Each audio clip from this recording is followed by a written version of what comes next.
উমরে ফারুক সালাত শুরু করলেন, ফজরের সালাত, আল্লাহু আকবার।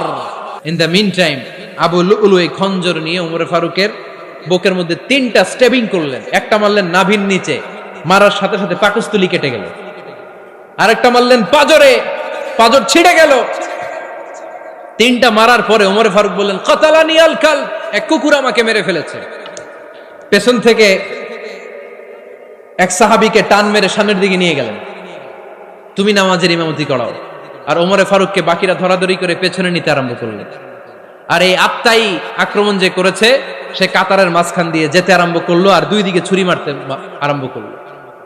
13 জন সাহাবীর গায়ে ছুরি মেরেছে, 7 জন সাহাবা স্পট ডেথ, জায়গায় মৃত্যু।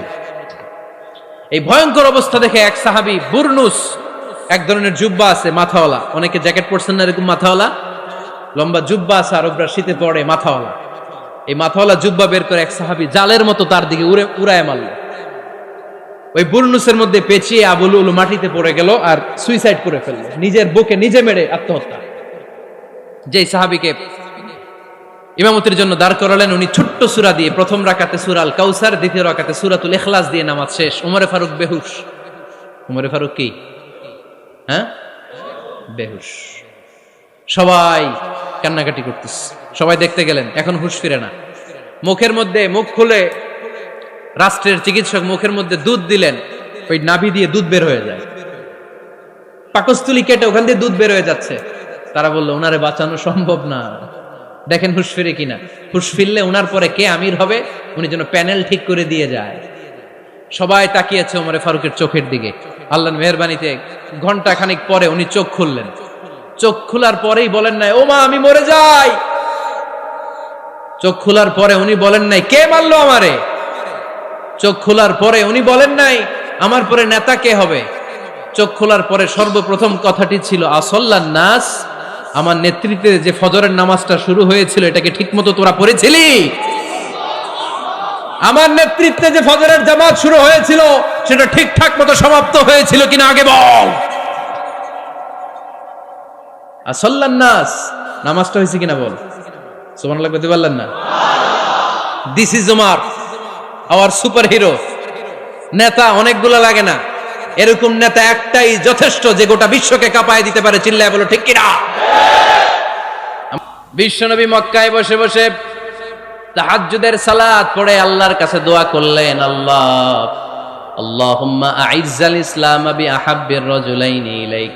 ও আল্লাহ, 2 জন লোকের নাম বলবো, 2 জনের দরকার নেই, এই 2 জনের একজনকে আপনি ইসলামের সুশীতল ছায়া তলে এনে ইসলামকে বিজয় দান করে দেন। মুহূর্তের মধ্যে দোয়াটা কবুল করে নিয়েছে কে? বিশ্বনবী বললেন, আল্লাহ 2 জনের নাম বলবো আজকের দোয়ায়।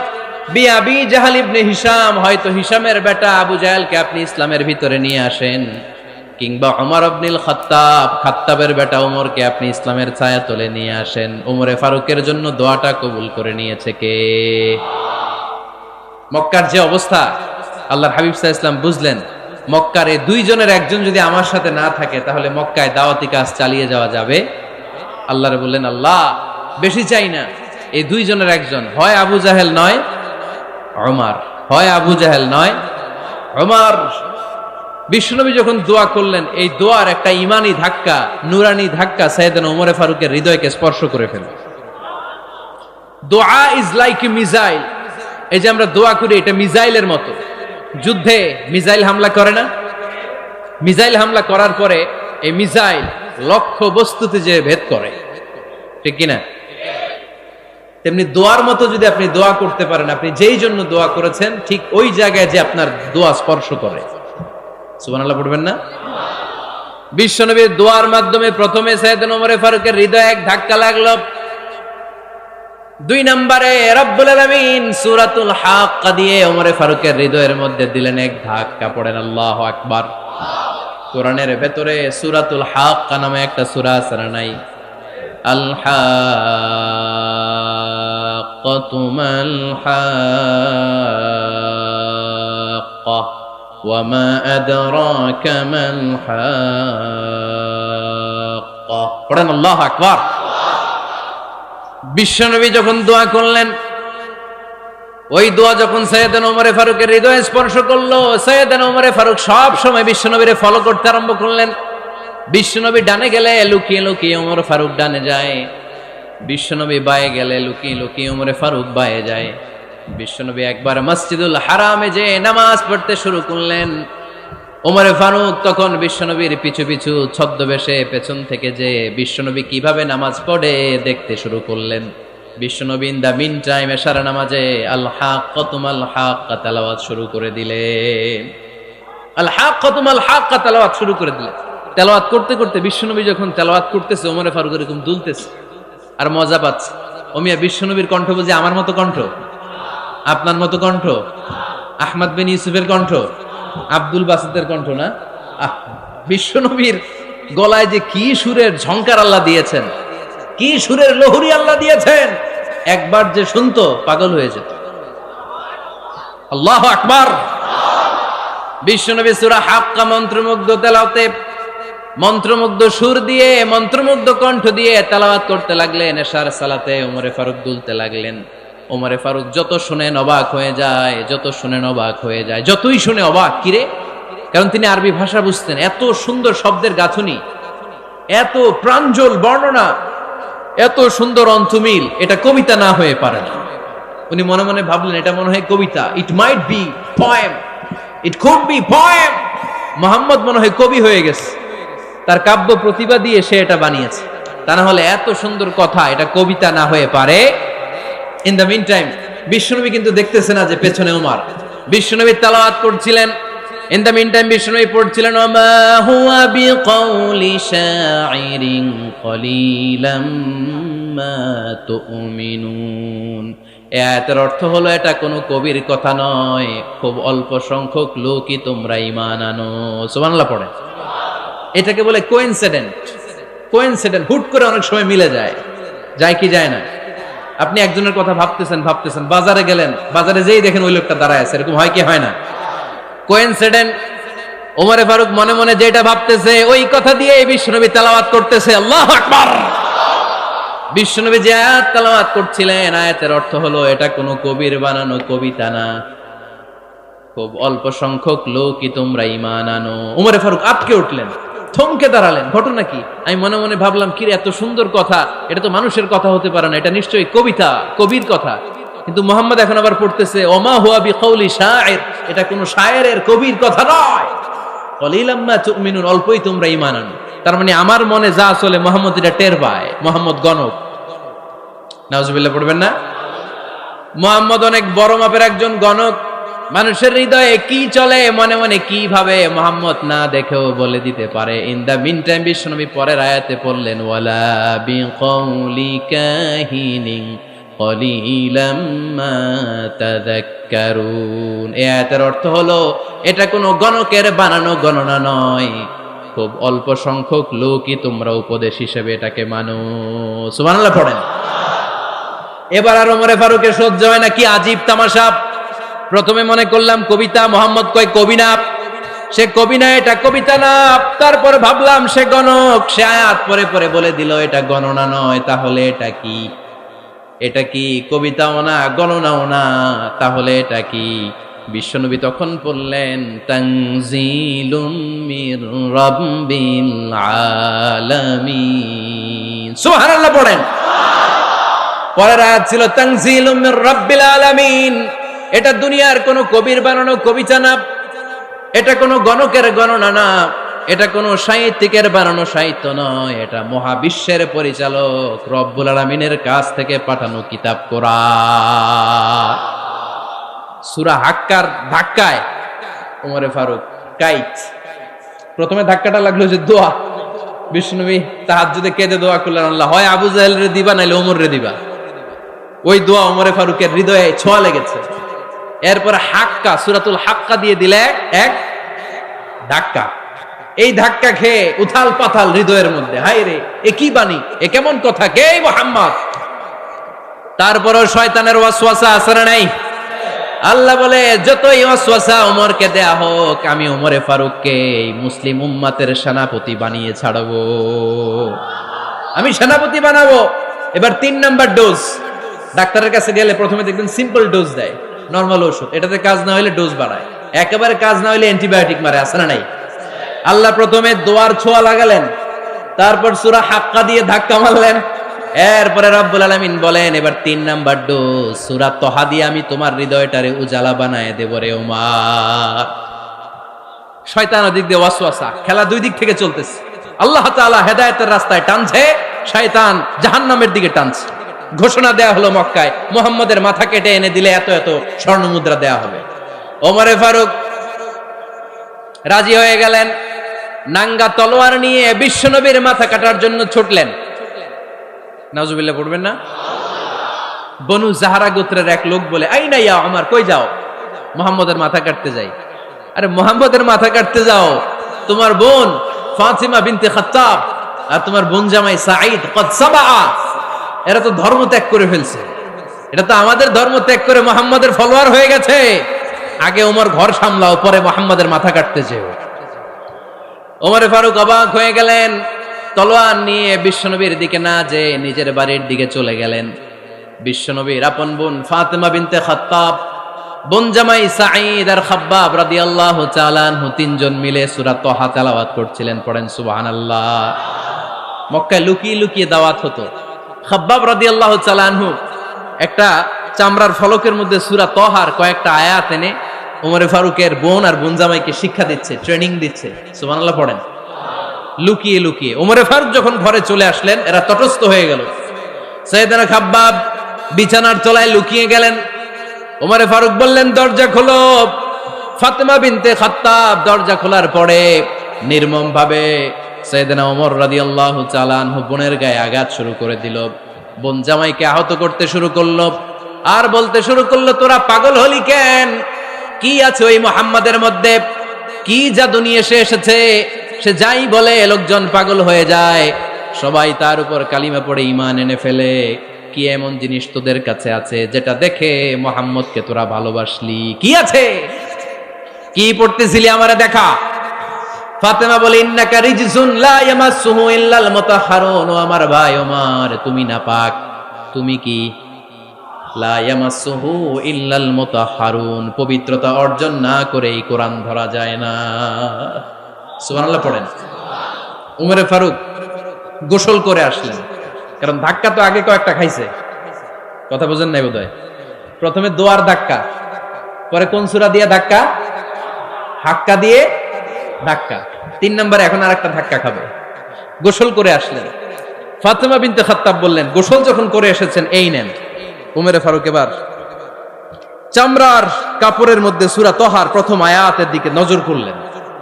নজর করেই কোরআনের প্রেমে পড়ে গেলেন। পড়েন সুবহানাল্লাহ। উমরে ফারুক পড়তে আরম্ভ করলেন, তহা মা আনজালনা আলাইকাল কুরআনা লিতাশকা ইল্লা তাযকিরাতাল লিমান ইয়াখশা তানজিলাম মিম্মান খালাকাল আরদা ওয়াস সামাওয়াতিল উলা। সুবহানাল্লাহ পড়েন। উনি পড়তে আরম্ভ করলেন, তহা মা আনজালনা আলাইকাল কুরআনা লিতাশকা, এই কোরআনকে আমি তোমাদের হতভাগ্য জাতি হিসেবে দুনিয়ায় থাকার জন্য পাঠাই নাই। এটা রব্বুল আলামিনের পক্ষ থেকে এসেছে। যারা রবকে ভয় করে তাদের জন্য আছে উপদেশ। যিনি আকাশ বানিয়েছেন, জমিন বানিয়েছেন, ওই আল্লাহ তাআলা নিজেই এই কোরআন পাঠিয়েছে। আওয়াজ করে পড়তে হবে, আল্লাহু আকবার। উনি খুব ভালো আরবি জানতেন। সূরা তহা পড়ার পরে আর ধৈর্য ধারণ করতে পারে না। ওমরে ফারুক ছোট্ট বাচ্চার মতো কান্না শুরু করে দিলেন। আল্লাহু আকবার। সূরা তহাটা হাতে নিয়ে, তলোয়ারটা হাতে নিয়ে বিশ্বনবীর দিকে ছুটতে আরম্ভ করলেন। আইনা মুহাম্মদ, কোথায় মুহাম্মদ? তোমরা আমাকে মুহাম্মাদের কাছে নিয়ে চলো। বিশ্বনবী তখন সাফা পাহাড়ের পাদদেশে দারুল আরকাম ইবনে আলকামের ঘরে লুকিয়ে লুকিয়ে কোরআনের দাওয়াত দিতেন। ওমরে ফারুককে পাগলের মতো ছুটে আসতে দেখে বিশ্বনবীর চাচা হামজা ইবনে আব্দুল মুত্তালিব বলল, নবী আপনি পালান। ওই যে খাত্তাবের বেটা ওমর আপনাকে অপমান করার জন্য, আক্রমণ করার জন্য তেরে এসেছে। সাহাবীরা বললেন, নবী আপনি পালিয়ে যান, আমরা সামাল দেব। বিশ্বনবী বললেন, না আমি পালাবো না, বরং তোমরা সরে যাও। ওমর ইবনুল খাত্তাবকে আমার দরবার পর্যন্ত আসতে দাও। আমার তো মনে হচ্ছে ওই যে তাহাজ্জুদের নামাজ শেষে চোখের পানি ছেড়ে যে আমি আল্লাহর কাছে দোয়া করেছি, আজকে আমার ওই দোয়াটা কবুল হতে শুরু করেছে। আমার তো মনে হচ্ছে আমার দোয়া কবুল হবে, আসতে দাও। ওমর ফারুক এসে বললেন, আশহাদু আল্লা ইলাহা ইল্লাল্লাহ ওয়া আশহাদু আন্না মুহাম্মাদান আবদুহু ওয়া রাসূলুহু। আমি সাক্ষ্য দিলাম আল্লাহ ছাড়া কোনো ইলাহা নাই, নিশ্চয় আপনি আল্লাহর প্রেরিত বান্দা এবং রাসূল। পড়েন সুবহানাল্লাহ। ওমর ফারুক যখন কালিমা শাহাদা পড়ে মুসলমান হয়ে বিশ্বনবীর হাতে হাত রাখলেন, মুসলিম সাহাবীদের মধ্যে খুশি আর আনন্দের বন্যা বয়ে গেল। মুসলিম হাতে গোনা সাহাবারা আল্লাহর প্রশংসা করলেন। বিশ্বনবী সাইয়েদনা ওমর ফারুককে জড়িয়ে ধরলেন। ওমর ফারুক এবার বিশ্বনবীরে বললেন, নবী গো, আলাসনা আলাল হক, আমরা কি সত্যের উপরে আছি নাকি আমরা ভুলের উপরে আছি? বিশ্বনবী বললেন, বালা নাহনু আলাল হক, আমরাই সত্যের উপরে আছি। সুবহানাল্লাহ পড়েন। আলাসনা আলাল হক, নবী আমরা কি সত্যের উপরে নাই? হ্যাঁ অবশ্যই ওমর, তুমি সত্যের উপরে আছো। ওমরে ফারুক বললেন, তাহলে ফাফিমাল ইখতিফা, তাহলে লুকায় লুকায় আর দাওয়াত দেব কেন? আমি তো কালিমা পড়ে ফেলছি, আসেন আমার সাথে বের হই। ফাফিমাল ইখতিফা, আর লুকায় লুকায় কেন? আসেন আমরা বাইরে বের হই। বিশ্বনবী বললেন, ওমর এটা মাক্কি জীবন, এখানে আমরা একটু গোপনে গোপনে দাওয়াত দিতে চাই। ওমরে ফারুক বলে, না, আমার দায়িত্ব, আমি একটা মিছিল দিতে চাই নবী। আল্লাহর নামের তাকবীর দিতে দিতে দারুল আরকাম থেকে শুরু করে মসজিদুল হারাম পর্যন্ত একটা মিছিল দিয়ে আমি মক্কা কাঁপাইয়া দেব। অনুমতি দেন। বিশ্বনবী দিতে চান। ওমর ফারুক অনেক বোঝানোর পরে স্বল্প পরিসরের একটা অনুমোদন পাওয়া গেল বিশ্বনবী সাল্লাল্লাহু আলাইহি ওয়াসাল্লামের কাছ থেকে। কিন্তু মিছিল যে দিবে, মিছিলের জন্য লোকের দরকার আছে না নাই? এখানে লোক নাই, আমি একাই মিছিল দিতেছি। এটা জমবে? মিছিল জমবে? খুঁজে উনি 11 জন মুসলিম সাহাবা পেলেন। কয়জন? ওমরে ফারুক বললেন, 11 জনই সই। এই 11 জন নিয়েই আমি আল্লাহর নামের তাকবীর দিব।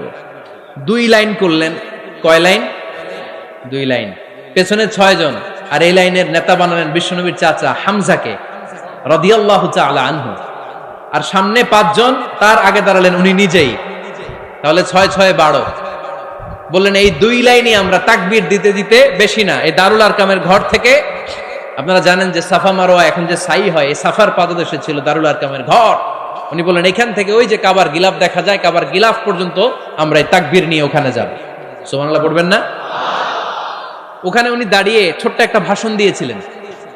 উনি বলেছিলেন, মান আরাদা আন তাসকুলা উম্মু ওয়া ইয়াতামা ওয়ালাদু ওয়া তারমিলা যাওজাতুহু ফালিয়াসুদ্দানি। খেয়াল করে শুনেন, কান দুইটা খরগোশের কানের মতো খাড়া করেন। উনি এক বাক্যের একটা ভাষণ দিলেন। ভাষণ দিতে জানলে বড় ভাষণ দেয়া লাগে না। এক বাক্যের ভাষণ দিয়ে গোটা বিশ্বকে ঝাঁকুনি মারা যায়। চিল্লায় বলো ঠিক কিনা? ওমরে ফারুক এক বাক্যের একটা ছোট্ট ভাষণ দিলেন। মান আরাদা আন তাসকুলা উম্মু, কে আছো মায়ের এই মক্কায়, কে আছো মায়ের বুক খালি করতে চাও? ইয়াতামা ওয়ালাদু, কে আছো বাচ্চাগুলারে, নিজের সন্তানগুলোরে ইয়াতিম বানাতে চাও? কে আছো তারমিলা যাওজাতুহু, নিজের স্ত্রীকে বিধবা বানাতে চাও? ফালিয়া সুদ্দানি, বুকের পাটা থাকলে আমি ওমর রে থামাও। ফালিয়া সুদ্দানি, দেখি মক্কায় কার এত বড় বুকের পাটা। কে আছো মায়ের বুক খালি করতে চাও, সন্তান রে এতিম বানাতে চাও, স্ত্রীকে বিধবা বানাতে চাও? ফালিয়া সুদ্দানি, পারলে আমারে ঠেকাও। এই বলে উনি আল্লাহু আকবার, আল্লাহু আকবার, আল্লাহু আকবার বলে স্লোগান শুরু করে দিলেন। এক এক স্লোগানে মক্কার মরুজমিন থারথার করে কাঁপতে আরম্ভ করলো। এই মিছিল মক্কার কেউ দেয় নাই। মিছিলের আওয়াজ শুনে আবু জাহেল বাইরিস, উতবা বাইরিস, শাইবা, ওয়ালিদ ইবনে মুগীরা সব বের হয়েছে। কিরে, আমার এলাকায় এত বড় স্লোগান, কার এত সাহস? বের হয়ে দেখে মিছিলের সামনে ওমর। ওমর রে দেখে দিছে এক দৌড়। কারণ ওমরে ফারুককে থামানোর মতো বাপের বেটা মক্কায় দ্বিতীয়টা কেউ ছিল না। আওয়াজ করে বলেন ঠিক কিনা? ওমরে ফারুক আল্লাহু আকবার, আল্লাহু আকবার বলে স্লোগান দিতে দিতে মসজিদুল হারামের ভেতরে ঢুকে গেল। কাবার গিলাফ ধরার পরে সেদিন মিছিল থেমেছে। ওই আল্লাহর নামের স্লোগান সেদিন কেউ থামাতে পারে নাই, কিয়ামত পর্যন্ত কেউ থামাতে পারবে না। চিল্লায় বলো ঠিক কিনা? ওই রকম একটা ওমরের দরকার, আমাদের বেশি চাই না। জোরে বলেন ঠিক কিনা? দাও খোদা দাও আমায় আবার ওমর দারাজ দিল, দাও খোদা দাও আমায় আবার ওমর দারাজ দিল, দাও আলীর মতো বীর সেনানী, আলীর মতো বীর সেনানী জাগাতে নিখিল, দাও খোদা দাও আমায় আবার ওমর দারাজ দিল। সুবহানাল্লাহ পড়েন। একটা ওমর লাগবে, চিল্লায় বলেন কয়টা? ওই ওমরের অপেক্ষায় বাংলাদেশ সহ গোটা মুসলিম উম্মাহ, ঠিক কি না? একটা ওমরই যথেষ্ট। আমাদের সেন্ট্রাল লিডারশিপ নাই তো, আমাদেরকে এদিকে লাথি মারলে আমরা ওইদিকে যাই, ওদিক থেকে গুতা মারলে আমরা এদিকে যাই। আমাদের রিপ্রেজেন্টেটিভ, আমাদের প্রতিনিধিত্ব করার মতো কোনো কেন্দ্রীয় লিডারশিপ নেতৃবৃন্দ গোটা বিশ্বে নাই, ঠিক কি না? আমরা সেই ওমরে ফারুকের অপেক্ষায়, আমরা সেই ইমাম আল মাহাদির অপেক্ষায়। এই ওমরে ফারুক আমাদের মডেল, ঠিক কি না? থার্ড ইন পজিশন এই পুরা উম্মতের মধ্যে ওনার পজিশন নাম্বার 3। 1 নাম্বার পজিশন বিশ্বনবীর, কার? 2 নাম্বার পজিশন কার? আবু বকর। 3 নাম্বার পজিশন কার? ওমরে ফারুকের। বিশ্বনবী বলতেন লা নবিয়্যা বা'দি, লা নবিয়্যা বা'দি, আমার পরে কোনো নবী নাই। ওয়ালা রাসূলা, আমার পরে কোনো রাসূলও নাই। আমার নবীর পরে আর কোনো নবী আছে? আমার নবীর পরে আর কোনো রাসূল আছে? এই যে কাদিয়ানি যে একটা সম্প্রদায় আছে, এরা কি মুসলিম নাকি অমুসলিম? মুসলিম সম্প্রদায়ের সাথে এদের কোনো সম্পর্ক নাই, চিল্লায় বলেন ঠিক কি না? এরা যদি মুসলমান হতে চায়, আমার নবী দ্য লাস্ট মেসেঞ্জার বিশ্বনবীকে খাতামুন নবী হিসেবে সংবাদ সম্মেলন করে গোটা বিশ্বকে জানায় দিতে হবে, তারপরে তাদেরকে আমরা মুসলিম হিসেবে স্বীকৃতি দিব, চিল্লায় বলেন ঠিক কি না? তা না হলে তারা কোন ধর্মের এটাকে জানায় দিতে হবে। No inferiority complex, no identity crisis. Identity ক্রাইসিসে থাকা যাবে না, আপনারা কোন ধর্মের এটা জানায় দেন। আপনারা বিশ্বনবীরও শেষ নবী মানবেন না, আবার মুসলিম বলেও নিজেদেরকে ট্যাগ লাগাতে চাইবেন। সাধারণ মুসলমানরা এটা এই ধোঁকাবাজি মানে না, চিল্লায় বলেন ঠিক কি না? আমার নবীর পরে কোনো নবী নাই, আমার রাসূলের পরে কোনো রাসূল নাই, ঠিক কি না? আল্লাহর হাবিব বলতেন লাউ কানা বা'দি নাবিয়্যুন লাকানা উমর, তবে আমার পরে যদি নবী হওয়ার যোগ্যতা কারো থাকে, আমার ওমরের ওই যোগ্যতা আছে। সুবহানাল্লাহ পড়েন। প্রভু তুমি বলেছো রাসূল দেবে না, বলনি দেবে না ওমর, বলনি দেবে না হামজা তারি, খালিদ বিজয় সম, তুমি বলেছো রাসূল দেবে না। সুবহানাল্লাহ পড়েন। এজন্য আমরা একটা ওমর চাই। কয়টা? বেশি লাগবে? নেতার মতো নেতা কয়টা লাগে? জোরে বলেন কয়টা? Enough, that's enough. Omar Farooq our superhero. ওনার সাথে বিশ্বনবী সাল্লাল্লাহু আলাইহি ওয়াসাল্লামের মুসাহারার সম্পর্ক ছিল। ওমরে ফারুক যে বিশ্বনবীর শ্বশুর, এটা অনেকে জানেই না। ওমরে ফারুক রাদিয়াল্লাহু তাআলা আনহু বিশ্বনবীর শ্বশুর ছিলেন, এটা আজকে নতুন শুনছেন। কে কে হাত তোলেন? দেখছেন হুজুর? সঠিক বলছি না আমি? অনেকে আমরা জানি না। মাশাআল্লাহ, জানতে লজ্জা নাই, শিখতে লজ্জা নাই। লজ্জা হচ্ছে অজ্ঞতায় আর মূর্খতায়, ঠিক কি না? আমরা শিখতে রাজি আছি। যে কথা বলে আমরা তার ছাত্র। আমার আগে হুজুর কথা বলতেছিলেন, আমরা ছিলাম ছাত্র। এখন আমি কথা বলতেছি, এখন আমরা সবাই হয়ে গেছি ছাত্র, ঠিক কি না? যিনি বলেন তিনি শিক্ষক, বাকিরা আমরা ছাত্র, ঠিক কি না? 4 খলিফার 2 খলিফা, ইসলামের 4 খলিফার 2 খলিফা বিশ্বনবীর মেয়ের জামাই, আর বাকি 2 খলিফা বিশ্বনবীর শ্বশুর। সুবহানাল্লাহ পড়েন। সাইয়েদনা আলী রাদিয়াল্লাহু তাআলা আনহু, সাইয়েদনা উসমান যুন-নূরাইন বিশ্বনবীর মেয়ের জামাই।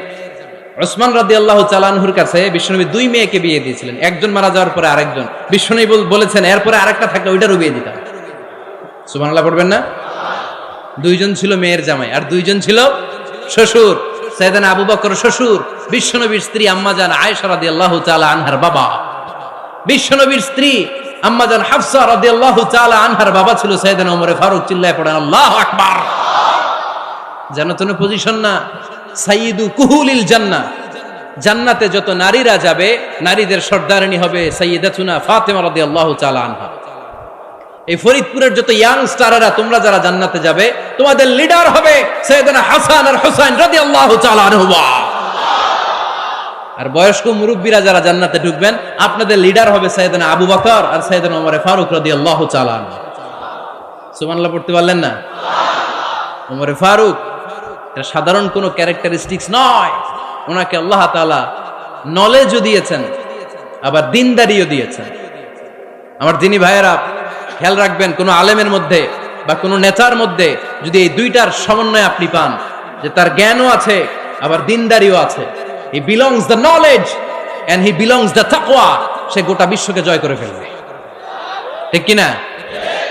যার মধ্যে জ্ঞান আছে, যার মধ্যে তাকওয়া আছে, তারে কেউ থামায় রাখতে পারে? ওমরে ফারুককে এই দুই নেয়ামত দিয়ে ধন্য করেছে কে? সহিহ বুখারীর বর্ণনা, বিশ্বনবী সাহাবীদের সামনে একটা স্বপ্নের কথা বলছেন। বিশ্বনবী বললেন, আমি স্বপ্নে দেখলাম আমার আঙ্গুলের ফাঁকা থেকে দুধ বের হচ্ছে, আমি তৃপ্তি সহকারে দুধ খেলাম। খাওয়ার পরে দেখলাম আঙ্গুলের মধ্যে একটু দুধ লেগে আছে। আমার আঙ্গুলে অতিরিক্ত লেগে থাকা দুধটা আমি ওমরে ফারুকের মুখের মধ্যে লাগিয়ে দিলাম। সাহাবারা বললেন, ইয়া রাসূলুল্লাহ, ইয়া হাবিবাল্লাহ, মাযা আওয়ালতা বিহি, এই স্বপ্নের আপনি কি ব্যাখ্যা করলেন, আমরা তো বুঝলাম না।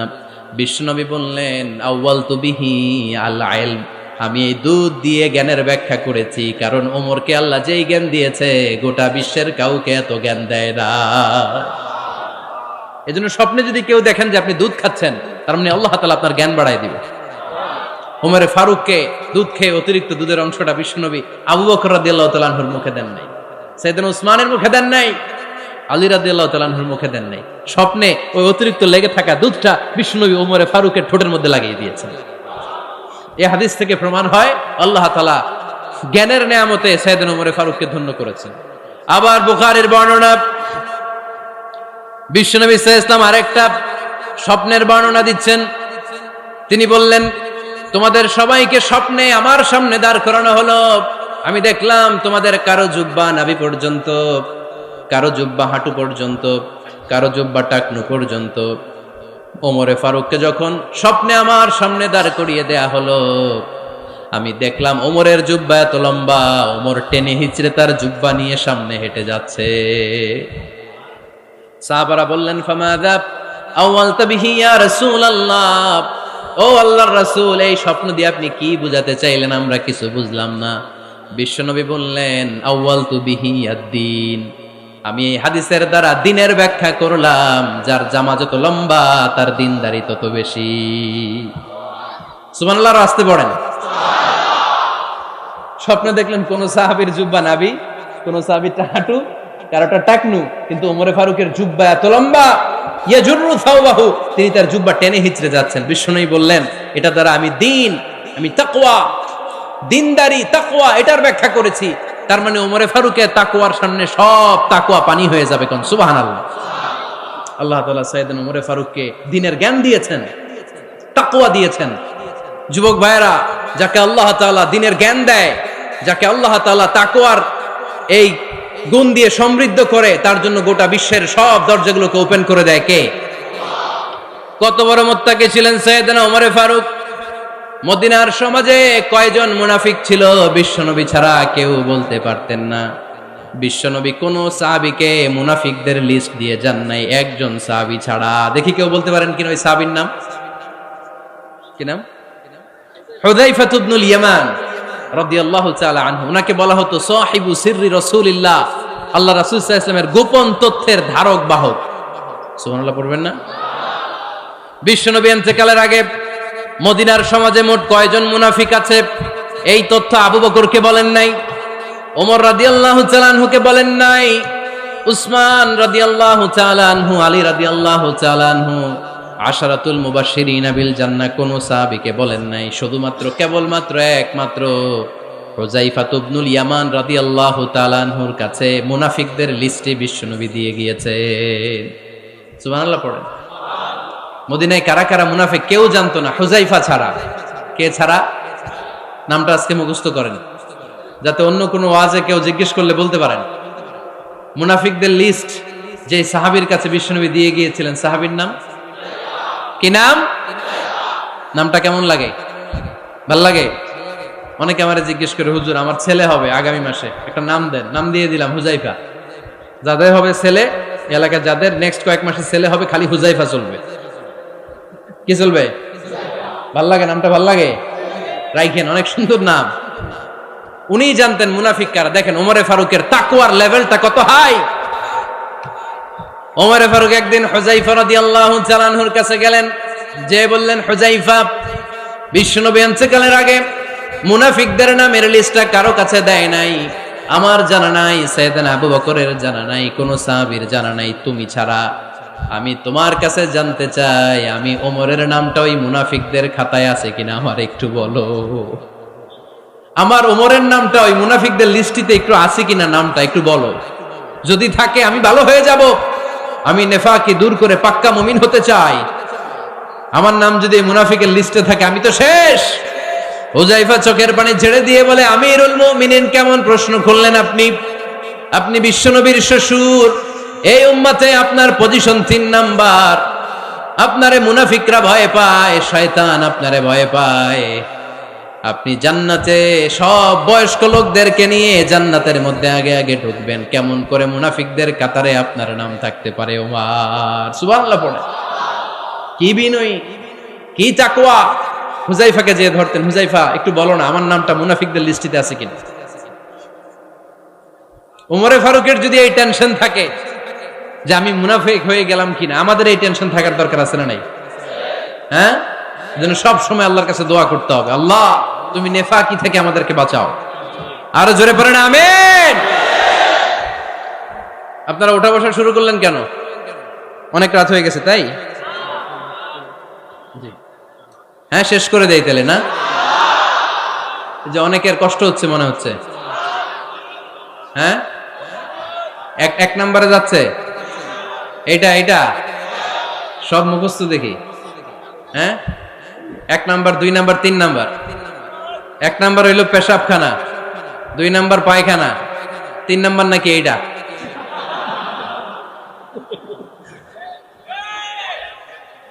আছে না নাই? না। সিগারেট কোন মুসলমান খেতে পারে? সিগারেট হয় টোবাকো প্ল্যান্টস থেকে, তামাক পাতা। ফরিদপুরে চাষ হয় নাকি? হয়। কোন থানায় হয় বেশি? হ্যাঁ, তামাক ক্ষেত যারা দেখছেন, কোন বেড়া লাগানো লাগে? কারণ ছাগলেও মুখ দেয় না। তো যেটা ছাগলে খায় না, এটা কোনো মুমিন বান্দা খাইতে পারে? তো খান কেন এগুলো, পচা জিনিস? হ্যাঁ, এই পৃথিবীতে বিড়ি আর সিগারেটই একমাত্র খানা যেটা টয়লেটে ঢুকে খাওয়া যায়, তাই না? পৃথিবীতে সিগারেট আর বিড়ি একমাত্র খাবার। রাগ করবেন না যারা খান, রাগ করেন না আবার।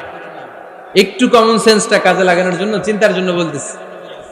এটাই পৃথিবীর একমাত্র খাবার যেই খাবারের গায়ে এই খাবারের বদনাম লেখা থাকে, স্মোকিং কজেস ক্যান্সার। ধূমপান কর্কট রোগের কারণ, ধূমপান স্বাস্থ্যের পক্ষে ক্ষতিকারক, লেখা থাকে না? আচ্ছা ধরেন ফরিদপুরের একটা কোম্পানি নতুন চানাচুর বের করছে, ওই চানাচুরের গায়ে লেখা, এই চানাচুর খাওয়ার 1 ঘন্টার মধ্যে বমি শুরু হবে আর ডায়রিয়া হবে। খাবেন? কি কইবেন? তুই খা। দোকানদারে কি কইবেন?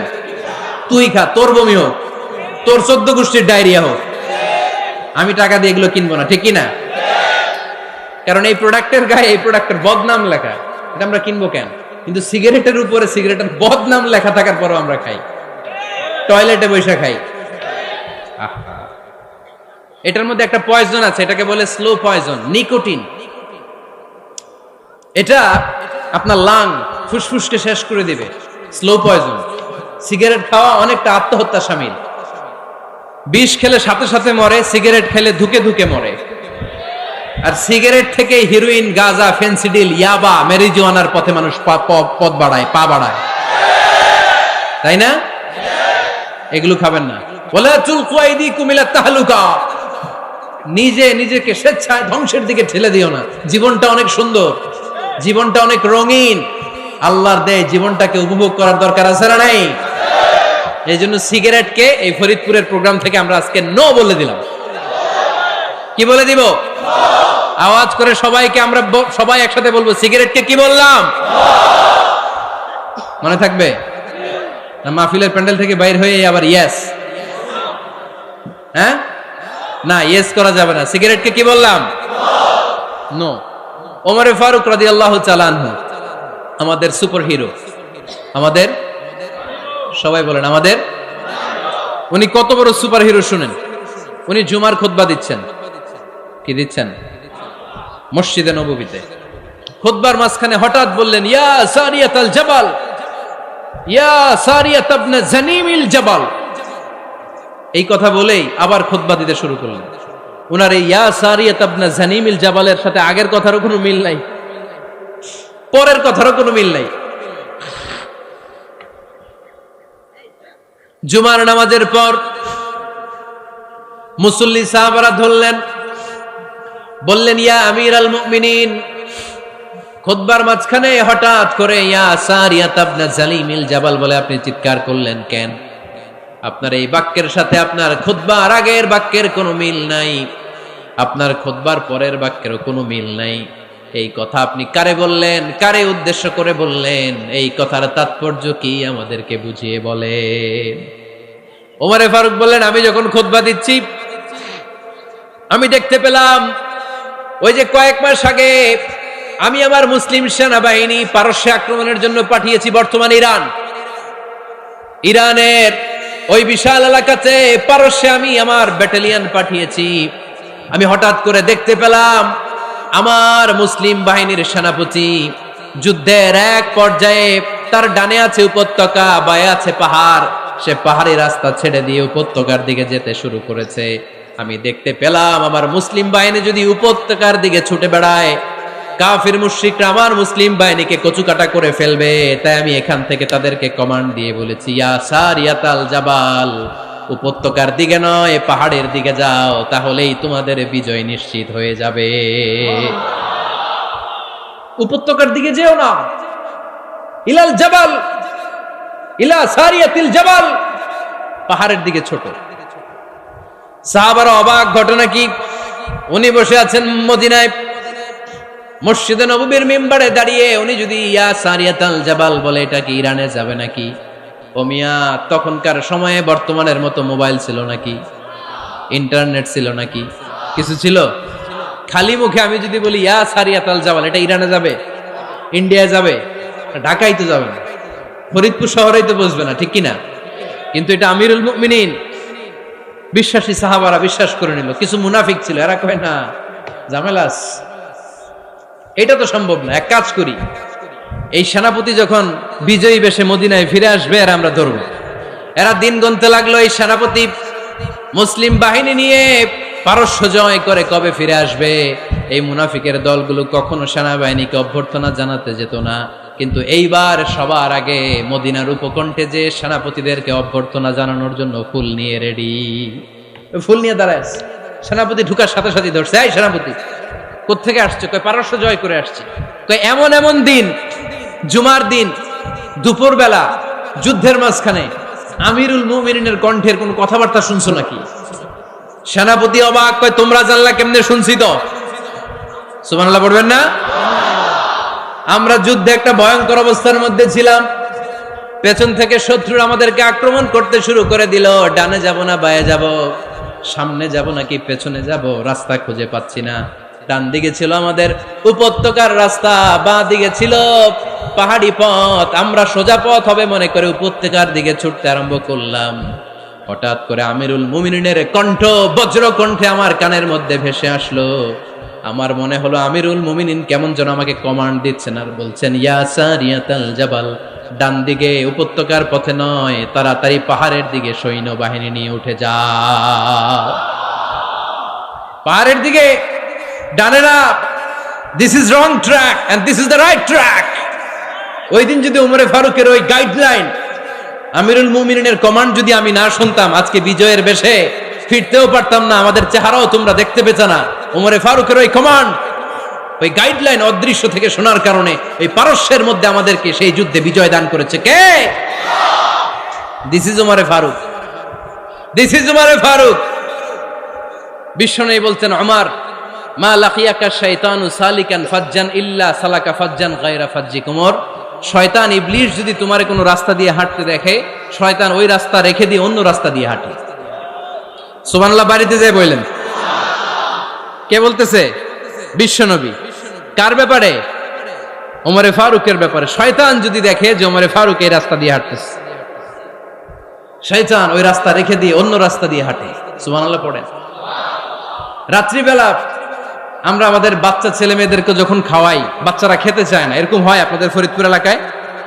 হ্যাঁ, এই এলাকায় হয় নাকি?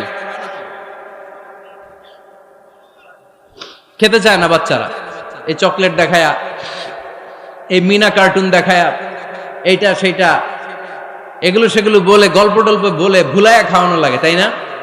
তারপরও খায় না। আমারও ছোট মেয়ে আছে, খেতে চায় না, এইটা সেইটা এমনি সেমনি খাওয়ানো লাগে। তো শেষে না পেরে মা বাবা বলতে বাধ্য হয়, ওই যে ভূত আসতেছে, ভূত, তাড়াতাড়ি তাড়াতাড়ি খাও, নাহলে যে ভূত ধরবে তোমারে। ওই যে বাঘ আসতেছে, বাঘ, তাড়াতাড়ি খাইলে নাহলে বাঘে কামড়াবে। বলি না আমরা?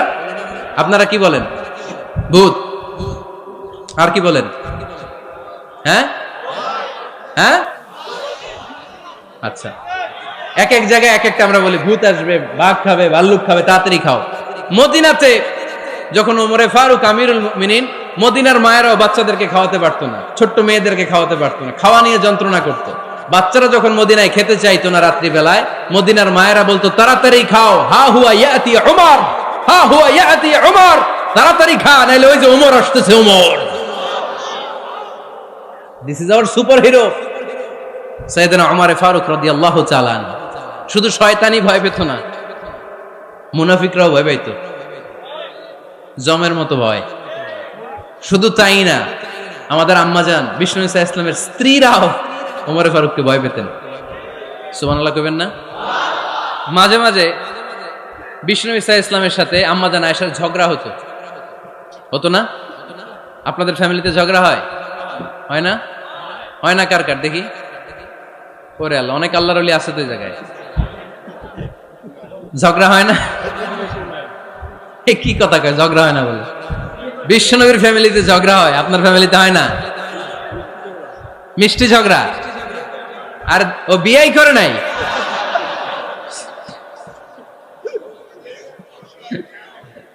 ঝগড়া তো হবেই, দাম্পত্য জীবনের মজাটাই তো এখানে। কখনো ঝগড়া, কখনো আনন্দ, একটু বৃষ্টি, একটু রোদ, একটু হাসি, একটু কান্না, ভালো লাগা ভালোবাসা শেয়ার করে নেয়া, মিলেমিশে একাকার হয়ে যাওয়া, ঠিক কিনা? তো আল্লাহর হাবিব সাল্লাল্লাহু আলাইহি ইসলামের সাথে আম্মাজান আয়েশার ঝগড়া হতো। তো একদিন ঝগড়া হয়ে দুইজন রেগে আছে। খবরদার, দুইজন রেগে থাকবেন না আবার। একজন রাগলে আরেকজন থেমে যাবেন, কারণ এই ছোট্ট ঝগড়া থেকে এটা অনেক সময় বিচ্ছেদের দিকে গড়ায়। আমার প্রিয় ফরিদপুরবাসী, ভাবি রেগে গেলে আপনি রাইগেন না, ওই দিন আপনি একটু ঠান্ডা থাকেন। আবার আপনি রেগে গেলে, আমার মাইকের আওয়াজ যদি ভাবিরা শুনেন, আপনারা রেগে যায় না, একটু ঠান্ডা থাকবেন। দুইজনে রেগে গেলে তো তৃতীয় বিশ্বযুদ্ধ শুরু হবে, তাই না?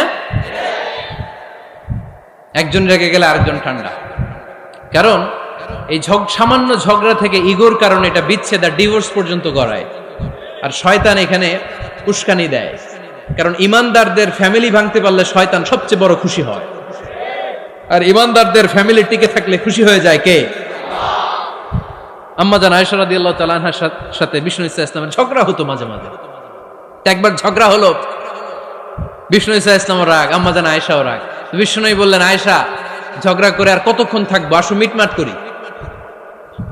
আয়েশা রাদিয়াল্লাহু বললেন, ঠিক আছে, মিটমাট করবো। তো বিষ্ণু ইসা ইসলাম বললেন, মিটমাটের জন্য কারে ডাকবো? ওমর রে ডাকি। কয় না, ওমর রে না, ওমর গালিজ, ওমর অনেক রাগে, আমার ডর লাগে। কয় তাহলে তোমার আব্বারে ডাকি। কয় ডাকেন। কি খুশি! মেয়েদের মধ্যে অভ্যাসটা আছে না নাই? তাহলে তোমার আব্বারে ডাকি, ডাকেন। ডেকে নিয়ে আসা হলো। আবু বকর রাদিয়াল্লাহু তাআলা আনহু দাঁড়ালেন, আম্মাজান আয়েশা দাঁড়ালেন, বিশ্বনবীও দাঁড়ালেন। বিশ্বনবী বললেন, আয়েশা, তোমার আব্বা আসছে, এবার ঘটনা খুলে বলার পালা। তুমি বলবা নাকি আমি বলবো? আম্মাজান আয়েশা বললেন, আপনি বলেন, তবে ওয়ালা তাকুল ইল্লা হাক্কান, যেটা ঘটছে ওইটাই বললেন, মিথ্যা কথা কইেন না। আবু বকর রাদিয়াল্লাহু তাআলা আনহু রেগে মেগে আগুন। কি এই কথা তুমি কেমন করে বলো? বিশ্বনবী কি মিথ্যা কথা কখনো বলবে? রেগে মেগে দিলেন মেয়ের গালে এক চড়। বানিয়ে বলতেছি না, মুসনাদ আহমদ ইবনে হাম্বলের হাদিস। বাবার হাতের থাপ্পড় খেয়ে আম্মাজান আয়েশা উল্টে বললেন।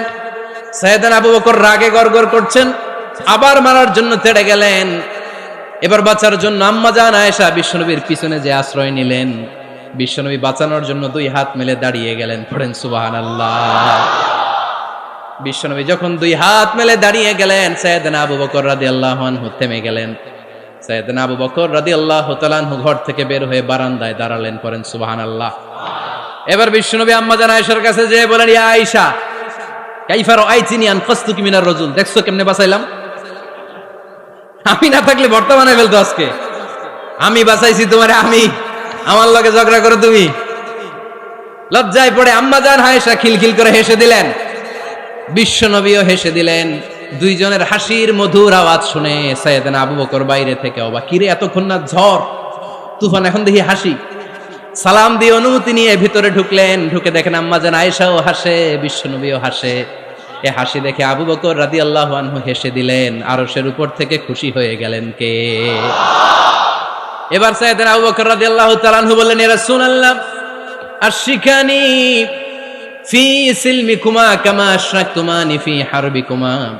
ও নবী, যুদ্ধ লাগলে, দুইজন যুদ্ধ লাগলে মীমাংসার জন্য যেমনি আমারে ডাকেন, এরকম হাসি আর আনন্দের মুহূর্তেও আমারে একটু ডাইকেন। আশরিকানি ফি সিলমিকুমা কামা আশরাকতুমানি ফি হারবিকুমা। নবী, আপনাদের মধ্যে ঝগড়া লাগলে সন্ধি করার জন্য আমারে যেমনি ডাকেন, আপনাদের হাসি খুশি আনন্দ খুনসুটি এই মজাদার মুহূর্তগুলোতে আমারে বঞ্চিত রাখেন না, আমার একটু ডাইকেন। সুবহানাল্লাহ পড়েন। এই মুসনাদে আহমদ ইবনে হাম্বলের হাদিস শোনার উদ্দেশ্য হচ্ছে, বিশ্বনবী প্রথমে ওমর ফারুকের নাম বলেছিলেন। সাইয়েদনা আয়েশা বলে, না আমি ডরাই। হাইবাত, দিস ইজ কল্ড হাইবাত ওমর। একবার বিশ্বনবীর সব বিবিরা ধরলেন, ও নবী আমাদেরকে এটা দেন, ওইটা দেন, ঘরে এটা নাই, ওইটা নাই, ওইটা নাই। বিশ্বনবীকে, আমার কাছে কিচ্ছু নাই, যদি এমনি আমার বউ হয়ে থাকতে চাও থাকো, তাহলে তা না হলে যা লাগবে কিনে দেব, সাথে সাথে তালাকও দিয়ে দিব। কিছু দিতে পারবো না, আমার নাই তো, সামর্থ্য নাই। কিন্তু বিবিরাও ছাড়ে না, এটা দেন ওইটা দেন। বিশ্বনবী রহমতের নবী, বিবিদেরকে বুঝাতেও পারেন না, বিবিরা আবদার করতেছে, নবী এটা লাগবে ওইটা লাগবে। ইন দ্য মিন টাইম বিশ্বনবী একজনের সালাম শুনতে পেলেন। কে যেন দরজায় দাঁড়িয়ে বলতেছে, আসসালামু আলাইকুম। বিশ্বনবী দরজার দিকে তাকালেন, তাকিয়ে বললেন, ওয়া আলাইকুমুস সালাম। আর বুঝতে পারলেন এটা আমার ওমরের সালাম। সালাম দেওয়ার পরে বিবিদের দিকে তাকায় দেখে একজন বিবিও নাই, সব অন্দরমহলের ভিতরে দৌড়। সুবহানাল্লাহ পড়তে পারলেন না? This is our super hero Omar. এরকম ওমর একটা লাগবে, চিল্লায় বলেন কয়টা? একটা ওমর গোটা বিশ্বকে সোজা করে দিবে। একটা ওমর সবল আর দুর্বলের সব পার্থক্য দূর করে দিবে। মাজলুমের উপর জালিমের অত্যাচারের অবসান ঘটায় দিবে। গোটা বিশ্বটাকে সাম্য, মৈত্রী, ভালোবাসার ইনসাফ দিয়ে পরিপূর্ণ করে দিবে। সেই ওমরের অপেক্ষায় আমরা। নিজের ছেলেকে 80টা বেত মেরেছেন। কয়টা? 80টা বেত মেরেছে। এই ব্যাপারে অনেকগুলো বর্ণনা পাওয়া যায়। সবচেয়ে সহিহ বর্ণনা হচ্ছে মুয়াত্তা ইমাম মালিকের বর্ণনা। ওমর ফারুক রাদিয়াল্লাহু তাআলা আনহুর ছেলে আব্দুর রহমান মারুফুন বিআবি শাহমা ছিলেন মিশরে। ওখানে নাবিজ খেয়েছিলেন। নাবিজ হচ্ছে আরব দেশের লোকেরা দুধের মধ্যে শক্ত খুরমা রাত্রেবেলা ঢেলে দিত। ঢেলে দিলে সারা রাত ওই খুরমার রসটা দুধের সাথে মিশে দুধটা লাল হয়ে যেত। এটারে সকালবেলা খেত, খুব সুস্বাদু। এটাকে বলে নাবিজ। কিন্তু এটা রাতে ভিজাইলে সকালেই খাইতে হয়, রেখে দিলে আবার একটু সমস্যা হয়। এটা অনেকটা তারির মতো হয়ে যায়, মাতলামি চলে আসে। তো ওমরে ফারুকের ছেলে নাবিজ খেয়েছেন, মদ খাননি, নাবিজ। কিন্তু নাবিজ খাওয়াতে সাকরান চলে এসেছে। সাকরান চলে আসাতে এটা যখন প্রমাণিত হয়েছে, আমর ইবনুল আস রাদিয়াল্লাহু তাআলা আনহু নাকি 80 বেত মেরেছেন মিশরে। কয় বেত? নিয়ম হচ্ছে সবার সামনে, কিন্তু সবার সামনে না মেরে একটু গোপনে মেরেছে। এই তথ্য যখন ওমরে ফারুকের কাছে এসেছে, উনি বললেন, না, মারতে হবে সবার সামনে, আলাদা মারলা কেন? ও মদিনায় ফিরে আসলে আমি আবার 80টা মারব। মদিনায় ফিরে আসার পরে সাইয়েদনা ওমরে ফারুক ওই আগের 80টারে আর ধরেন নাই, নিজ হাতে আবার 80টা বেত মেরেছেন। এই বেত মারার 1 মাস পরে এই আবু শাহমা ইন্তেকাল করেছে। অনেক ঐতিহাসিক বলে এই বেতের আঘাতে মরেছে, কেউ কেউ বলেছে নিজের রোগের কারণে মরেছে। কিন্তু দিস ইজ দ্য ইনসাফ সিস্টেম অফ ওমর। নিজের ছেলে বলে ছেড়ে দেয় নাই। এখন নিজের ছেলে হইলে 7 খুন মাফ, নেতার ছেলে হইলে 10 খুন মাফ, এলাকার মোড়লের ছেলে হইলে 10 খুন মাফ। নো পার্সিয়ালিটি ইন ইসলাম। ইসলামে পার্সিয়ালিটি নাই। আপনি নেতার ছেলে হন, আপনি বিজনেস ম্যাগনেটের ছেলে হন, আপনি যেই হন না কেন, ইসলামের দৃষ্টিতে সবাই সমান। চিল্লায় বলেন ঠিক কিনা? বানু মখজুমিয়া গোত্রের এক নারী চুরিতে ধরা পড়ল। সাহাবারা বললেন, নবী মদিনার সবচেয়ে ভেরি প্রেস্টিজিয়াস এন্ড ডিগনিফাইড ফ্যামিলির মেয়ে, আপনি হাত কাটেন না, কারণ ইসলামের নিয়ম চুরি করলে কি কেটে দাও। বিষ্ণু বললেন, বলো কি, হাত না কাটার জন্য তোমরা আমাকে রেকমেন্ড করছো? এটা আল্লাহর আইন, পৃথিবীর কেউ রেকমেন্ড করলো শোনার ক্ষমতা আমার নাই, কারণ আইনটা দিয়েছে কে? লাউ কানাত ফাতিমাতু বিনতি মুহাম্মাদিন সারাকাত লাকাতা মুহাম্মাদুন ইয়াদাহা। আরে বনু মাকসুমিয়া মেয়ে তো দূরের কথা, আমার কলিজার টুকরা ফাতেমাও যদি আজ চুরিতে ধরা পড়তো, তার হাত কেটে দিতে আমি 1 মিনিটও দেরি করতাম না। দিস ইজ ইসলাম। এই হচ্ছে ওমরে ফারুকের মানাকিব।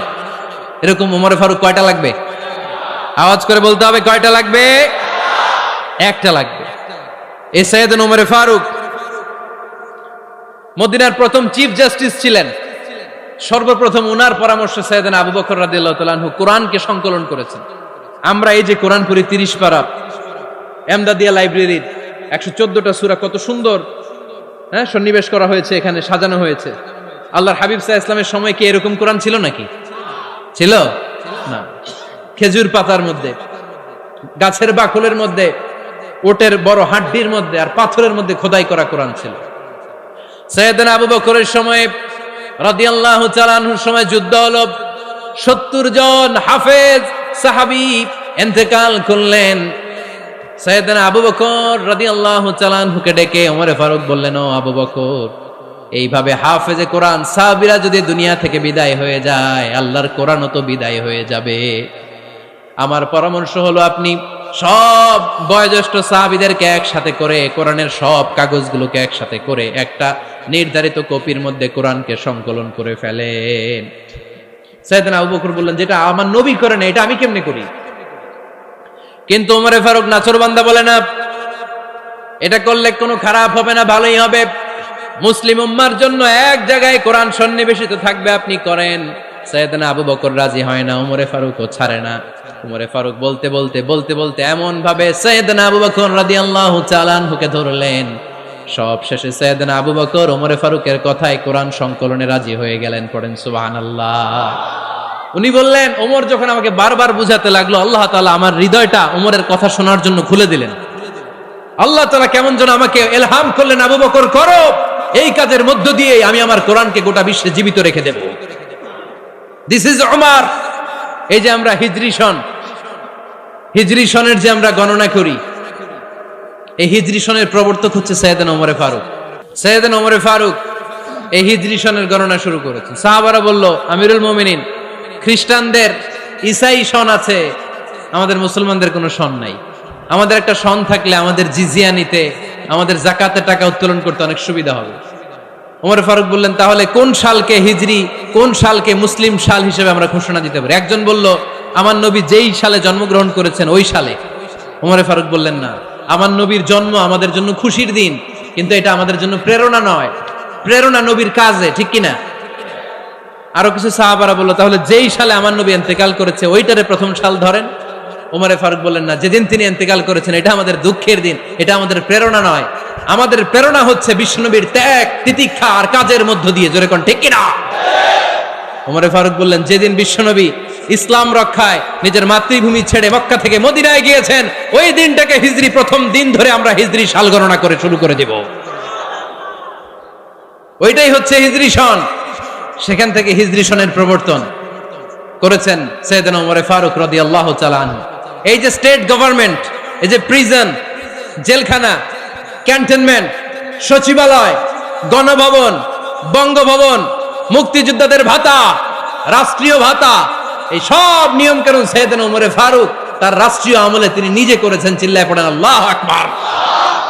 মুসলমানদের আলাদা কারেন্সি, নিজস্ব মুদ্রা ব্যবস্থা নিজে চালু করেছেন। সৈনিকদের মধ্যে যারা বিবাহিত, প্রতি 6 মাস অন্তর অন্তর 1 মাসের ছুটি কাটাতে তারা ফিরে আসবে, সাইয়েদনা ওমর ফারুক চালু করেছেন। চিল্লায় আওয়াজ করে পড়েন আল্লাহু আকবার। এই যে আমরা 20 রাকাত সালাতুত তারাবি পড়ি রমাদানে, পড়েন না আপনারা?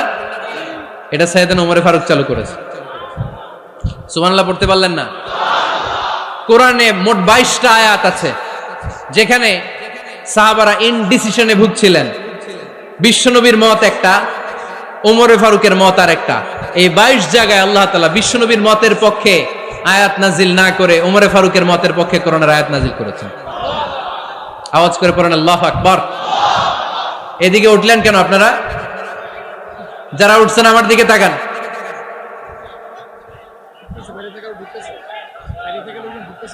কিছু ভিতরে ঢুকতেছে, কিছু বাইরেতেছে না?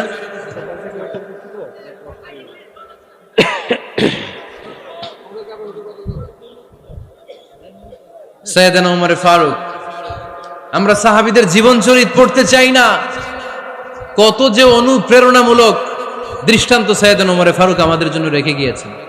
ওমর ফারুক যখন খলিফা, দিনের বেলায় যদি রাষ্ট্রে কোনো নিয়ম জারি করতেন, দিনের বেলায় জনগণকে কোনো বিষয়ে যদি নিষেধ করতেন, রাত্রে বেলায় খাওয়ার সময় ফ্যামিলি মেম্বারদের সবাইকে বলতেন, এই দিনের বেলা আমি জনগণকে এই কাজ করতে নিষেধ করেছি, তোমরা আমার ফ্যামিলি মেম্বার, খবরদার তোমরা এই কাজ করো না। জনগণ করলে যতটুকু শাস্তি, তোরা করলে পাবি ডবল শাস্তি। সুবহানাল্লাহ কইবেন না? আমাদের নেতারা ওই বাড়ির বিচার করে, ওই বাড়ির মাইয়ার বিচার, ওই বাড়ির পোলার বিচার, নিজের পোলা গাঞ্জা টানে আছে না নাই? নিজের মেয়ে অপরাধ করে আছে না নাই? কি নেতা ছিলেন ওমর ফারুক! আগে নিজের ঘর সামলিয়েছেন, আগে নিজেকে সামলিয়েছেন, নিজের ঘর ঠিক করেছেন। বলেছেন জনগণ করলে যত বেদ, তোরা করলে double Veda. This is call leader. ঠিক কিনা? এক বাবা এসে বললেন, ওমর ফারুক আমার ছেলে কথা শোনে না, বেয়াদব। ওমর ফারুক ছেলেরা ডাকলেন, বাবা তুমি তোমার আব্বাজানের কথা শোনো না, এটা তো কবিরা গুনাহ। ছেলে বলে, ওমর ফারুক সব দায় দায়িত্ব আল্লাহ ছেলে মেয়েদেরকে দিয়েছে, বাবা মাকে কোনো দায়িত্ব দেয় নাই। ওমর ফারুক বললেন, অবশ্যই দায়িত্ব দিয়েছে। তাহলে বলেন আমার বাবার দায়িত্ব কি? উনি বললেন, প্রাইমারিলি প্রথমত 3 দায়িত্ব। আইয়ানতাকিয়া উম্মা, পৃথিবীর প্রতিটি বাবার উচিত ছেলেদের মেয়েদের জন্য ভালো মায়ের ব্যবস্থা করা। 2 নম্বরে আইয়ুহসিনা ইসমা, সুন্দর তার একটা নাম রেখে দেয়া। 3 নাম্বার ইউআল্লিমাহুল কিতাব, তার আল্লাহর কিতাব শিক্ষা দেওয়া। এবার ছেলেকে আমার আব্বা 3টার একটাও করে নাই। এবার ওমর ফারুক রেগে গেলেন, বাবার কাঁধে ধরলেন, বললেন তুই ছেলের জন্য বিচার নিয়ে আসলি, তোর 3টা দায়িত্বের একটাও তুই পালন করিস নাই। ছেলে বলে, আমিরুল মুমিনিন, আমার মা নর্তকী, আমার মা মাজুসি, আমার মায়ের মধ্যে কোনো আদব কাদব নাই, সুন্দরী দেখে আমার মারে বাবা বিয়ে করছে, আমার মায়ের কাছ থেকে জীবনে কিছু শিখি নাই। 2 নাম্বার সাম্মানি খানফাসা, আমার বাবা আমার নাম রেখেছে চামচিকা। কি নাম রাখছে?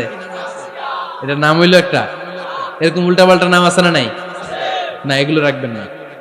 আব্দুল্লাহ রাখবেন, আব্দুর রহমান রাখবেন, আর একটা কি বলছি আজকে,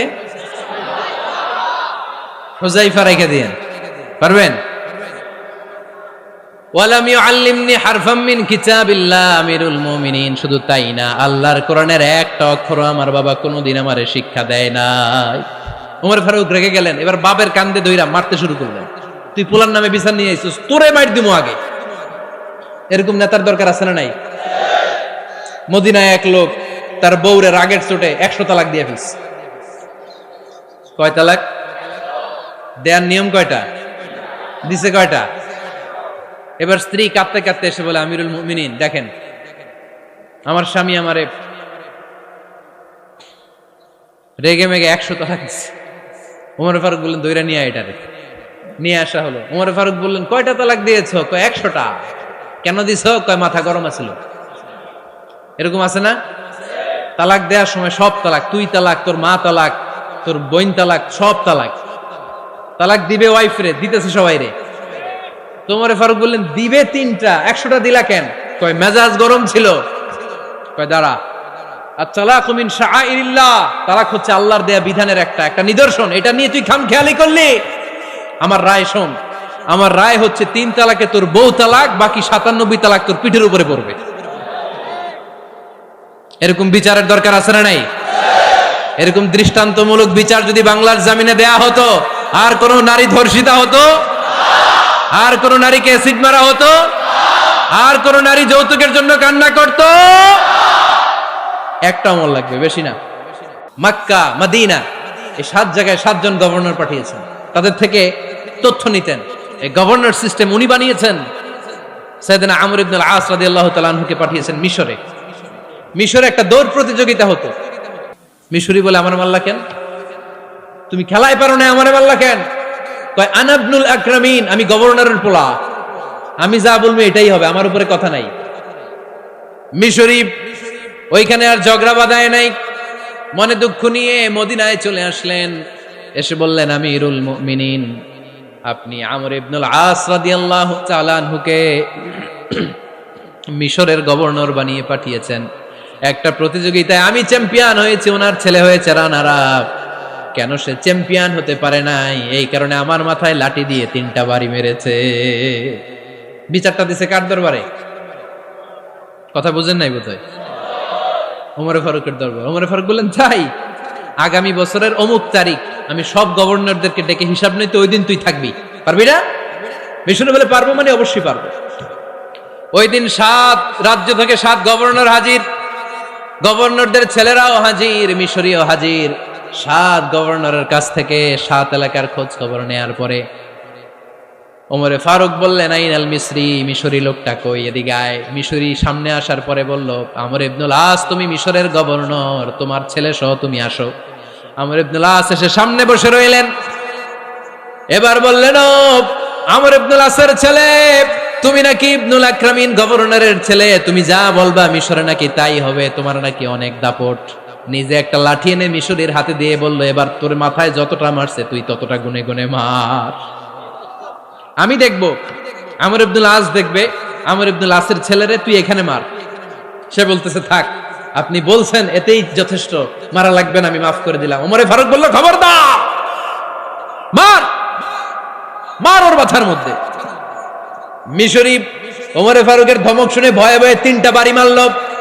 এই বাড়ি মারা দেখেও ওমরে ফারুকের হৃদয় ঠান্ডা হয় নাই। লজ্জায় আমর ইবনুল আস, বয়স হয়ে গিয়েছে সাহাবা, মাথা তখন টাক, মাথায় চুল নাই, লজ্জায় মাথাটা হেট হয়ে মাথাটা নিচু করে রেখেছে। এবার রাগের চোটে ওমরে ফারুক বললেন, এবার আমর ইবনুল আসের টাক মাথার মধ্যে একটা মার, মার। কেন ছেলেকে শিক্ষা দিতে পারে নাই? ইয়া আমর ইবনুল আস, মাতা জাআলতুমুন নাস আবিদা, জনগণ তাদেরকে দেখভাল করার জন্য তোমাদেরকে পাঠানো হয়েছে, তাদের উপর কোনো অত্যাচার করার জন্য নয়। চিল্লায় বলেন ঠিক কি না? এরকম নেতা কয়টা লাগবে? কয়টা? ওই নেতার নাম কি? ওমর। হ্যাঁ, হুয়া ইয়াতি ওমর। 22 জায়গায় বিশ্বনবী কয় একটা, ওমরে ফারুক বলে আর একটা। আল্লাহ বলে, বিশ্বনবী আপনার পক্ষে আমি আয়াত নাজিল করতে পারলাম না, আমি ওমরের পক্ষে নাজিল করে দিলাম। বিশ্বনবী বলতেন, ইন্নালি কুল্লি উম্মাতিন মুহাদ্দাস, সব উম্মতের মধ্যে, সব নবীর উম্মতের মধ্য থেকে একজন করে আল্লাহ তাকে মুহাদ্দিস বানাতো। মুহাদ্দিস না, মুহাদ্দাস। মুহাদ্দাস মানে এমন লোক যিনি যা ভাবতো ওই ভাবনাটাই আল্লাহ আয়াত হিসেবে নাজিল করে দিতেন। বিশ্বনবী বললেন, আমার উম্মতের মধ্যে মুহাদ্দাস হচ্ছে সাইয়েদনা ওমর। মদিনার সবচেয়ে বড় মুনাফিকের নাম আব্দুল্লাহ ইবনে উবাই ইবনে সালুল, সব মুনাফিকদের সরদার। কিন্তু এই মুনাফিকের ছেলেটা হলো পাক্কা ইমানদার, এই ছেলের নাম হলো আব্দুল্লাহ। আওয়াজ করে বলেন, ছেলের নাম কি? আব্দুল্লাহ ইবনে উবাই ইবনে সালুল, মুনাফিক সরদার যখন ইন্তেকাল করলো, সাইয়েদনা আব্দুল্লাহ রাদিয়াল্লাহু তাআলা আনহু বিশ্বনবীর কাছে এসে চোখের পানি ছেড়ে ডেকে বলে, নবী আপনিও জানেন, আমিও জানি, মদিনার সবাই জানে আমার আব্বা মুনাফিকদের সরদার, কিন্তু আমার মন তো মানে না, আমার তো পিতা, আমার তো বাবা লাগে, আমার তো মন মানে না। আপনিও জানেন মুনাফিক, আমিও জানি মুনাফিক। নবী আপনার দরবারে কিছু আমি চাই না, আপনার গায়ের একটা জামা দেন, আপনার জামাটা পরিয়ে আমার বাবারে দাফন দিব। এর উসিলায় যদি আমার আব্বারে আল্লাহ মাফ করে দেয়, দয়ার নবী মায়ের নবী জামা খুলে দিয়ে দিলেন। পড়েন সুবহানাল্লাহ। আব্দুল্লাহ রাদিয়াল্লাহু তাআলা আবার আবদার চললেন, নবী জানি আমার বাবা মুনাফিক, কিন্তু আমার তো বাবা, আপনার দরবারে ফরিয়াদ, আপনি নিজে যে আমার বাবার জানাজার নামাজে ইমামতি করবেন। দয়ার নবী মায়ার নবী জানাজার নামাজে যেতে চাইলেন। ওমরে ফারুক বললেন, নবী না, খবরদার, আপনি উবাই ইবনে সালুলের জানাজায় যাবেন না। বিশ্বনবী জোর করে যেতে চাইলেন। সাইয়েদনা ওমরে ফারুক বিশ্বনবীর জামা পেছন থেকে টেনে ধরলেন। আল্লাহু আকবার। টেনে ধরলেন, যাবেন না আপনি। ওমরে ফারুকের হাত থেকে হ্যাচকা টান মেরে জুব্বা টান দিয়ে বিশ্বনবী জানাজায় চলে গেলেন।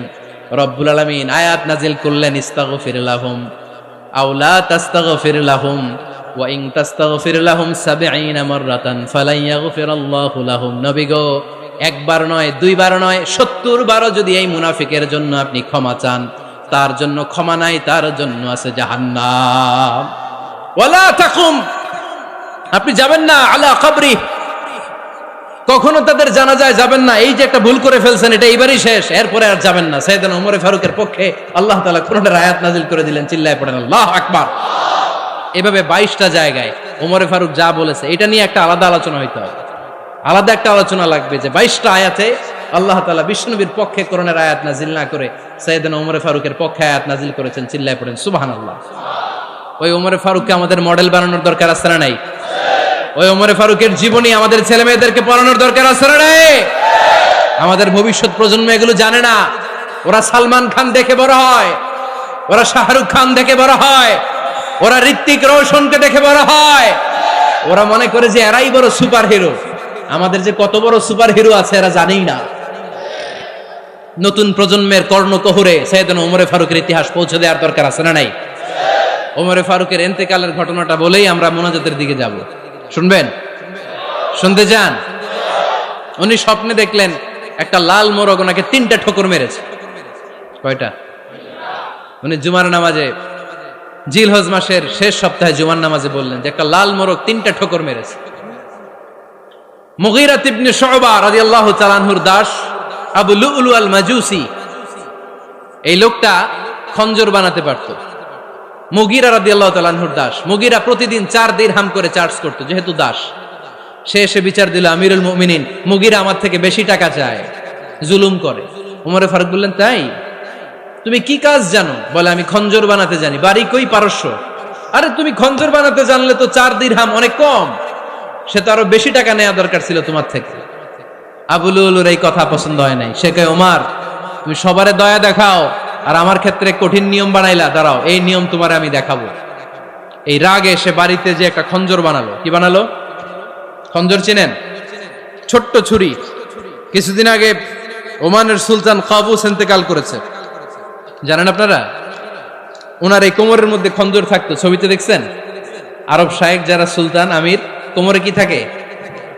ছোরা থাকে, খঞ্জর। সে বাসায় যে একটা খঞ্জর বানালো, যেই খঞ্জরের 2 মাথা, লাহু রাসান ওয়া মাকবাদাতুহু ফি ওয়াসাতি, আর ধরার হ্যান্ডেলটা মাঝখানে, এদিকেও ছুরি এদিকেও ছুরি, যাতে এইভাবে এইভাবে মারা যায়। সে ধার দিতে লাগলো আর বলল, ওমর দাঁড়াও তোমারে আমি দেখাবো।